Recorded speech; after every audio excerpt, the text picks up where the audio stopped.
2014 ended with the announcement of snap elections scheduled for March.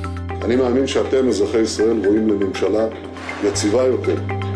ממשלה רחבה שבה ניתן יהיה למשול בשיתוף פעולה של כל חבריה. IDI's leadership team acted swiftly to seize this opportunity. Within weeks, IDI task forces produced a series of programmatic work plans and submitted them to the candidates of all the major parties. החוקים למלחמה בשחיתות נכתבו בהתייעצות עם חוקרי המכון הישראלי לדמוקרטיה. הם יובאו מחר במלואם בכנס המכון. אנחנו נוביל את התוכנית הזו. In parallel, IDI raised $500,000 from 10 Israeli and American donors and launched a national nonpartisan campaign to boost informed voter participation.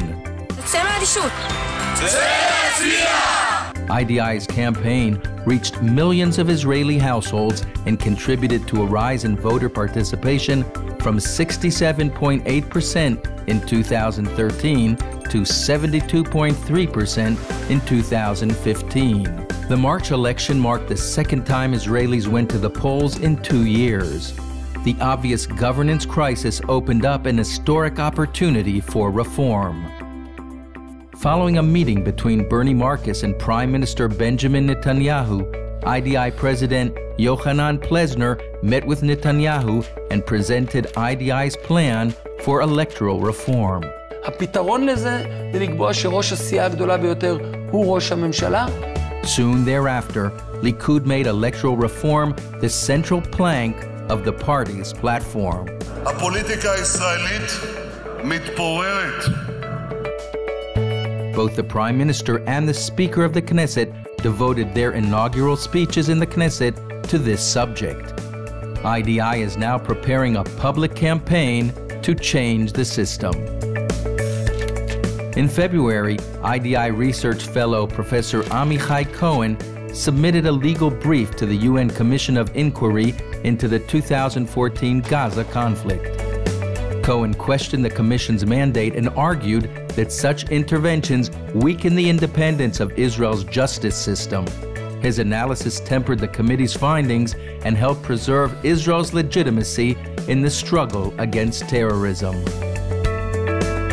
In June, IDI expert Dr. Gilad Malach submitted to the Prime Minister's office a master plan for ultra-Orthodox integration into the Israeli workforce.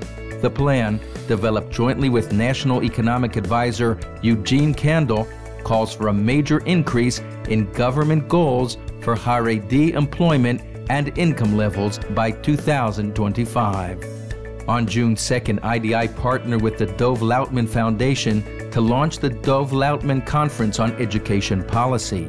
At the conference, IDI researcher Adar Cohen unveiled a new handbook for Israeli civics teachers. Israel's President Reuven Rivlin spoke about the importance of a democracy education and presented awards to schools who have shown notable efforts to promote dialogue between different segments of Israeli society. Over the summer, IDI's efforts to promote transparency in government bore fruit with the creation of a new parliamentary committee dedicated to this goal. Dr. Tehila Schwartz-Altschuler, director of IDI's Project on Democracy in the Information Age, is shaping the committee's agenda and advising its first chair, member of Knesset Stav Shafir. On July 21st, at a ceremony hosted by the Speaker of the Knesset, IDI presented the annual Outstanding Parliamentarian Award to MKs Eitan Kabel and Aliza Lavi for their exemplary parliamentary activity in 2014. And all this happened in the first 8 months of the year. In the fall, we will kick off our electoral reform campaign with a national conference on governance and the economy, launch a new program on national security, and host the major factions of the Knesset for a series of working sessions here at the Institute.